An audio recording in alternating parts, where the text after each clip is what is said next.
So ఇప్పుడు president మనం అనంతపూర్ సిటీలో ఉన్నాము. హైవే రోడ్ పక్కన కొంతమంది యువకులు మనతో పాటు ఉన్నారు. హాయ్ బ్రదర్, మీ పేరు?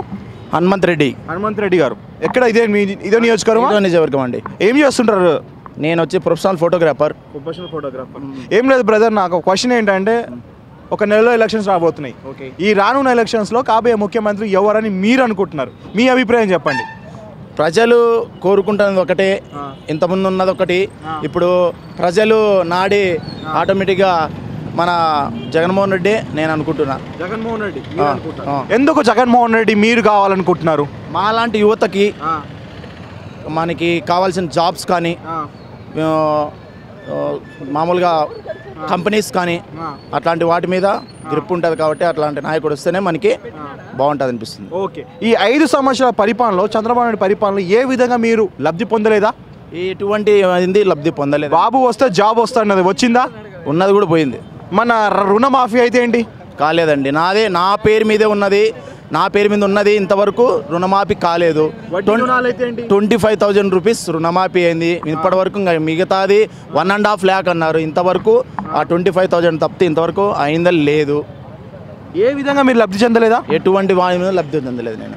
సో ఈసారి కాబోయే ముఖ్యమంత్రి జగన్మోహన్ రెడ్డి. ఎందుకు మీరు యువత అని చెప్పేసి జగన్మోహన్ రెడ్డికి? అలా ఏం కాదండి, ప్రజలు ఆటోమేటిక్గా టర్న్ అయ్యారు. ఆయన ప్రవేశపెట్టిన ముఖ్యమైన వాటి మీద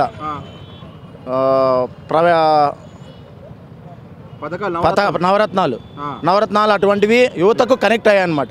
మెయిన్ పాయింట్ కనెక్ట్ అయ్యేవాడు. సరే, మీ నియోజకవర్గం గురించి మాట్లాడుకుంటే మీ నియోజకవర్గం ఎమ్మెల్యే ఎవరు? ప్రజెంట్ వచ్చేసి ప్రభాకర్ చౌదరి. ఏ పార్టీ చెందిన వ్యక్తి? టీడీపీ గెలిచినాడు. ఆయన అభివృద్ధి పనులు ఎలా ఉన్నాయి? ఈ 5 సంవత్సరాలు తన ప్రజలకు అందుబాటులో ఉన్నాడా? మీ నియోజకవర్గం చేసిన అభివృద్ధి పనులు ఏంటి? ఈసారి కూడా తను ఎమ్మెల్యే అవుతాడా? అంత సీన్ లేదు ఆయనకు, అంత సీన్ లేదు. ఇప్పుడు ఎమ్మెల్యే అవ్వడానికి ఆయనకు అంత సీన్ లేదు ప్రభాకర్ చౌదరికి. ఎందుకంటామంటే అతను చేసింది ఏమీ లేదు. ఊరికనే చెట్లు నాటుడు, ప్రజలకు అది చేస్తారు ఇది చేస్తాం, ఊరికి చెప్పుడే నోటి దురుసు తప్పితే చేతల్లో చేయించింది ఏదీ లేదు. మరి మీరు ఈసారి ఎవరికి ఎంచుకోబోతున్నాం మీ నియోజకవర్గ ఎమ్మెల్యేని? Anantha Venkatarami Reddy, YCP party. Okay, thank you so much boss. మీ పేరు? మనోజ్ రెడ్డి. ఎక్కడ ఇదే నియోజకవర్గం ఇది? మనోజ్ రెడ్డి, ఏం చేస్తుంటావు? నేను బీటెక్ అయిపోయింది. స్టూడెంటా నువ్వు? అయిపోయింది. నిరుద్యోగిని. బీటెక్ అయిపోయింది కానీ నిరుద్యోగిని. బాబు వస్తే జాబ్ వస్తా అన్నాడు. మరి బాబు వస్తే జాబ్ వస్తుందన్నారు. రుణమాఫీ కావాలంటే బాబు రావాలన్నారు. మనకి ఏమీ కాలేదు. రాష్ట్రం అంతా అల్లకల్లోలం అయిపోయింది. మనకు రాష్ట్రం బాగుపడాలంటే మనకు జగనన్నే ముఖ్యమంత్రి అవ్వాలి. పేద ప్రజలు ఆశాజ్యోతి ఇవ్వాలా. 3648 కిలోమీటర్లు పాదయాత్ర చేసి ప్రజల్లో ఒక మంచి స్థానం సంపాదించుకున్నాడు. మనకు జగనన్నే వస్తేనే మనకు బాగుంటుంది. ఓకే, ఇప్పుడు 5 సంవత్సరాలు చంద్రబాబు నాయుడు పరిపాలించినాడు. ఈ 5 సంవత్సరాల పరిపాలనలో మీకు ఎక్కడ అభివృద్ధి కనపడలేదా? ఎక్కడ నీ నియోజకవర్గం కానీ మీ రాష్ట్రానికి కానీ ఎక్కడ అభివృద్ధి కనపడలేదా? ఎక్కడ కానీ కనపడలేదండి. మనము అమరావతి కాడ చూసుకుంటే అమరావతి కాడ ప్రజలు మన ప్రజల రైతులు భూములు లాక్కుని అక్కడే అభివృద్ధి అంటాడు. ఎప్పుడు కూడా ఈ పర్మనెంట్ ఇటుక వల్లేదు. మనకు అమరావతిలో ఏకైక భవనం నిర్మించినది పర్మనెంట్గా అంటే మన జగనన్న మాత్రమే నిర్మించినాడు. జగన్ ఇల్లు. మనకు ఇంకా అనంతపురం నియోజకవర్గం చూసుకుంటే ఏం లేదు, చెత్త పాలన ఏమే కానీ లేదు. ఇంకా రాష్ట్ర వ్యాప్తంగా కూడా. యువకుడిగా మీ బాధ ఏంటిది ఒక మాటలు చెప్పాలంటే? యాజ్ యువకుడుగా అంటే ఆక్రోశం అన్నమాట. ఈ రాష్ట్రం ఇంకా రాజన్న తర్వాత మనకి ఎవరూ లేరు అలాంటి నాయకుడు. దాని తర్వాత ఆయన కొడుకు వస్తాడు, మనకు రాష్ట్రాన్ని బాగుపరుస్తాడనే ఒక కోరిక ఉంది. సో చివరిగా కాబోయే ముఖ్యమంత్రి వైఎస్ జగన్మోహన్ రెడ్డి. సరే, మీ నియోజకవర్గం గురించి మాట్లాడుకుంటే మీ నియోజకవర్గం ఎమ్మెల్యే వచ్చేసి ప్రభాకర్ చౌదరి. ఆయన పనితీరు ఎలా ఉంది? ఈ 5 సంవత్సరాలు తన అభివృద్ధి పనులు ఏ విధంగా మీ నియోజకవర్గం చెందినాయి? ఆయన పరిపాలన ఎట్లుందంటే అభివృద్ధి ఏం లేదు.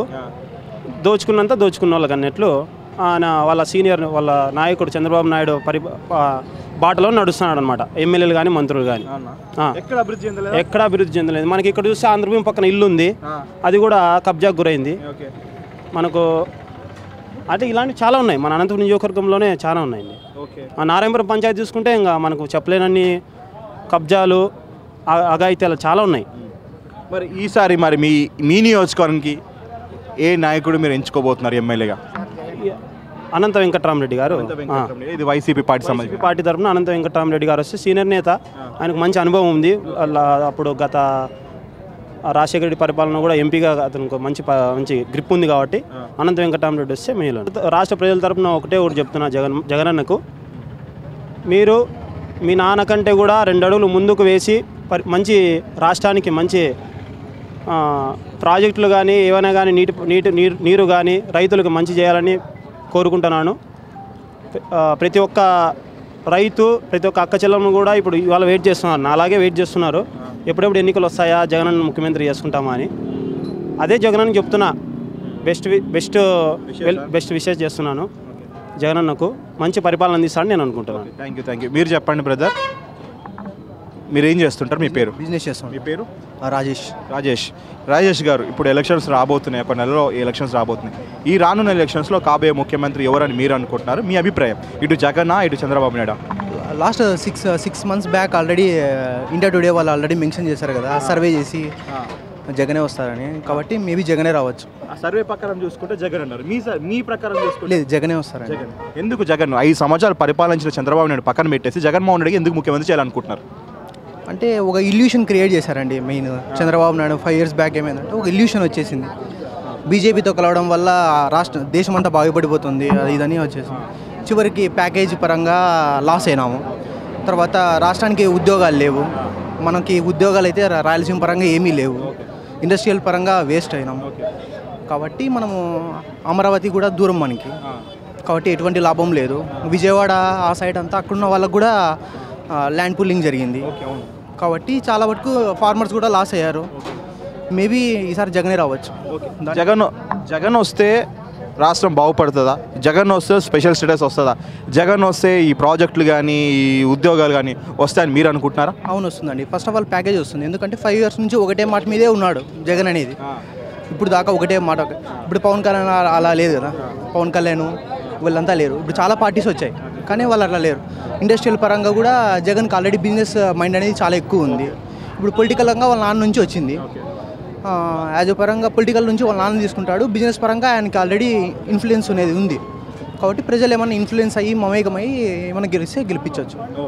సరే, రాష్ట్రానికి కాబోయే ముఖ్యమంత్రి జగన్మోహన్ రెడ్డి అన్నారు, బాగానే ఉన్నారు.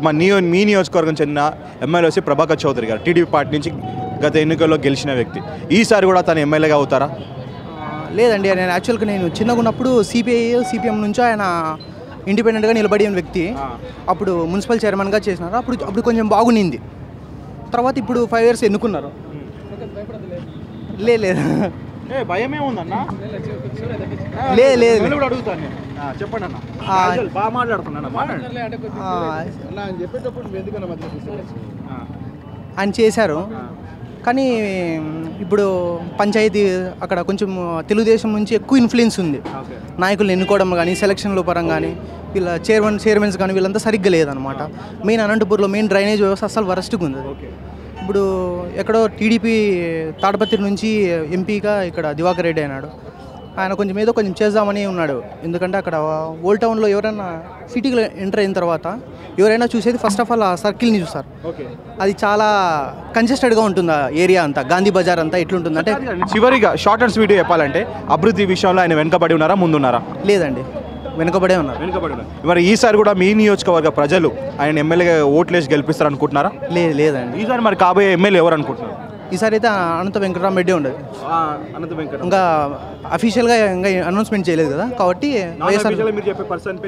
అనంత వెంకటరామరెడ్డి అండి. ఏ పార్టీతో సంబంధం లేకుండా వైసీపీ పార్టీ గెలుస్తుంది అంటున్నారా? అవునండి. Okay, thank you so much brother. అన్న మీరు చెప్పండి అన్న, కొంచెం ముందుకు రండి. పర్లేదండి, పర్లేదు, ఏం కాదు మేము చెప్తాం. మీ పేరన్నా? యోగాంజన్ రెడ్డి అన్న. యోగాంజనారెడ్డి. రెడ్డి సాబ్, మీరు ఏం చేస్తుంటారు? నిరుద్యోగి అంటే అది కూడా ఒక జాబ్ ప్రొఫైల్ లాగా పెట్టుకున్నారేంటి? చంద్రబాబు వచ్చారు కాబట్టి ఎందుకోసమే అనమాట. చంద్రబాబు ఇచ్చినా నిరుద్యోగి అనమాట. చంద్రబాబు ఇచ్చి అంటే కాదన్నా, బాబు వస్తే జాబ్ వస్తుంది అని చెప్పేసి టీవీలో యాడ్స్ చూసినాను. బాబు వల్ల చాలా మంది బతుకులు మారినాయి అంటున్నారు. మీరేంది నిరుద్యోగి బాబు వల్ల అయింది అంటున్నారు? రాష్ట్రంలో పార్లమెంట్లో 23,000 ఉద్యోగాలు అని చెప్పిన డిఎస్సీ పోస్టులు, అట్లా 7,000 పోస్టులు ఇచ్చినామంట. 8,000 పోస్టులు ఖాళీగా ఉంటాయి. లాస్ట్ టైం రాష్ట్రం మొత్తం ఎత్తుకుంటే 4 లక్షల మంది, ఇప్పుడు 40,000 మంది అప్లై చేసిన మన జిల్లాలో. 40,000 మందికి 733 పోస్టులు అనమాట. ఎట్లా సరిపోతుంది అన్న? పంచాయత్ సెక్రటరీ రాలే, వీఆర్ఓ రాలే, వీఆర్ అన్నీ కూడా అంతే వేలల్లో చెప్తారు. నేను డిఎస్సీ ఒకటి ఏదైనా చదవలేదు. ఏది అన్నీ ఉండే చాలా ఉన్నాయి అంటే గ్రూప్ 2 కూడా 20,000 పోస్టులు ఉన్నాయన్నమాట. అంటే 3,000 పోస్టులు ఇస్తాను చెప్పినాడు. 3 దఫాలు కూడా 2 దఫాలు ఇచ్చినాడు. 1000 కూడా ఇవ్వలేదన్నమాట. సో బాబు వల్ల మీరు నిరుద్యోగ అయినారా? ఖచ్చితంగా నిరుద్యోగం అనమాట. చాలా పోస్టులు ఉన్నాయి గవర్నమెంట్లో, అసలు ఏపీపీఎస్లో గవర్నమెంట్ అన్నీ ఉన్నాయన్నమాట. కానీ ఇవ్వలేదన్నమాట. ఓకే సరే. ఇంకోటి అసిస్టెంట్ ప్రొఫెసర్ ఉంటాయి, ఎస్కేలు ప్రొఫెసర్ పోస్టులు ఉన్నాయి, అసిస్టెంట్ ప్రొఫెసర్ పోస్టులు ఉన్నాయి. చాలా రోజుల నుంచి ఇంటర్వ్యూలు జరుగుతున్నాయి. కానీ డబ్బులు వాళ్ళు పంచుకోలేక, అంటే వాళ్ళ నియోజకవర్గం అంటే వాళ్ళ కమ్యూనిటీ వాళ్ళు లేక, అంటే వీసీలు లేక అన్ని నిలిచిపోయినట్టు ఇంటర్వ్యూలు జరగలేదు. జరిగి కూడా 6 నెలలు అవుతుంది ఎగ్జామ్ జరిగి. 5 ఏళ్ళ నుంచి 2018 నుంచి ఇదివరకు ఖాళీగానే ఉన్నారన్నమాట. ఒక్కరికి లేదనమాట. ఏపీపీఎస్ చైర్మన్ మొత్తం కమ్యూనిటీ మొత్తం కమ్మ అనమాట. అంతా అంటే మెంబర్లు కానీ, ఇంటర్వ్యూ చేసేవాళ్ళు కానీ, అంటే చైర్మన్ కానీ మొత్తం కమ్మ అనమాట. కానీ వాళ్ళ కమ్యూనిటీకి అనమాట. లాస్ట్ టైం వచ్చేసి డిగ్రీ కాలేజ్ లెక్చరర్ పోస్టులు ఒక అమ్మాయి ఓసీ అమ్మాయి స్టేట్లో 2nd ర్యాంక్ వచ్చింది. కానీ రెడ్డి అని వైసీపీ సానుభూతి అని చెప్పేసి ఆమె తీసేసి వేరే వాళ్ళకి ఇచ్చినారు. మీరు చాలా ఇంట్రెస్టింగ్ కూడా చెప్పినారు. ఈ ఉద్యోగాలు కూడా కమ్మ రెడ్డి అని చూసుకుంటున్నారు. వేరియేషన్ ఉందా ఈ టీడీపీ గవర్నమెంట్లో? అంటే డైరెక్ట్ కాదు కానీ ఇండైరెక్ట్ పోస్టులు కదా. ప్రతి ఇంటర్వ్యూ బేస్ ప్రతిదీ కూడా అంతే అనమాట. ప్రతిదీ అనంతపురంలో 2 ఉన్నారు కమ్మ వాళ్ళు అనమాట, ఏపీపీఎస్ మెంబర్లు. ఒక ఆమె అంబేద్కర్లో పనిచేస్తుంది అనమాట. అంటే ఏ పేరు అంటే ఉరకొండ దగ్గర ఉందమ్మా, మర్చిపోతున్నాను. ఓకే 2 ఉన్నారు కమ్మ వాళ్ళు అనమాట. అంటే వాళ్ళకి దీంట్లో సంబంధమే లేదు, వేరే యూనివర్సిటీలో పనిచేస్తున్నారు. కానీ గవర్నమెంట్ వచ్చిన తర్వాత అంటే టీడీపీలోకి వచ్చిన కమ్మ సామాజిక వర్గం అని చెప్పేసి తీసుకున్నారు. ఏపీపీఎస్ చైర్మన్ అంతే. అందరికీ అంటే అమౌంట్ అన్న సంథింగ్ ఎంతో కొంత అనమాట. సరే, చివరిగా మీ కాబోయే ముఖ్యమంత్రి ఎవరు అనుకుంటారు? ఎవరు వస్తే మీ జాబులు కానీ మీ బతుకులు కానీ మారుతాయని మీరు అనుకుంటున్నారు? నేను చెప్తా, యాజ్ డిఎస్సీ స్టూడెంట్గా చెప్తున్నా. జగన్ వస్తే ఖచ్చితంగా 6 నెలల్లో 1 ఇయర్ లోపల 22,000 పోస్టులు వదులుతారు. జగన్ వస్తే ఎస్. చంద్రబాబు కూడా చెప్పినంటే చంద్రబాబు అంటే డిఎస్సీ అంటే చంద్రబాబు అని చెప్పిన అనమాట. కానీ ఏది వీళ్ళు చెప్పిన పార్లమెంట్లో చెప్పింది 23,000 పోస్టులు ఖాళీ ఉన్నాయని చెప్పేసి. కానీ ఇచ్చింది మాత్రం 7,000 పోస్టులు ఇచ్చినారు. నిరుద్యోగ సమస్య అంటే నిరుద్యోగులు పెరుగుతున్నారు. టీటీసీ కాలేజీలు వందల ఖాళీగా ఉన్నాయి. ఇంకా చెప్పకూడదు, టీటీసీ కూడా బూత్ అవుతుంది అనమాట. జగన్ వస్తే మా బతుకులు మారితే, జగన్ ముఖ్యమంత్రి అయితే రాష్ట్రంలో ఉన్న నిరుద్యోగ సమస్య పోతుంది అనుకుంటున్నారు. Okay fine. మీ నియోజకవర్గం నుంచి మాట్లాడుకుంటే, మీ నియోజకవర్గం ఎమ్మెల్యే పులివెందుల అనంతపూర్లో ఉంటారు. సరే, అనంతపూర్ ఉన్నారు కాబట్టి అనంతపూర్ ఎమ్మెల్యే ఎవరు అవుతారు మీరు అనుకుంటున్నారు? అనంతపూర్లో అయితే ప్రస్తుతానికి అయితే వైసీపీనే ఉంటుందన్న. టీడీపీలో ఎందుకంటే వైసీపీ కూడా అంత ఈజీ కాదనుకో. టీడీపీలో సరిగ్గా లేరు కాబట్టి వాళ్ళ అసమ్మతి వల్ల వీళ్ళు వస్తారు అంతే. నిజంగా వీళ్ళకంత సీన్ అయితే ఎమ్మెల్యే కానట్లేదు అనమాట. గురునాథ్ రెడ్డి మంచివాడు, ఆయన లేడు కాబట్టి వీళ్ళకంత లేదు. కానీ వీళ్ళ అసమ్మతి వల్ల వాళ్ళు రావడానికి పాసిబిలిటీ ఉంది అంతే. Okay, thank you so much.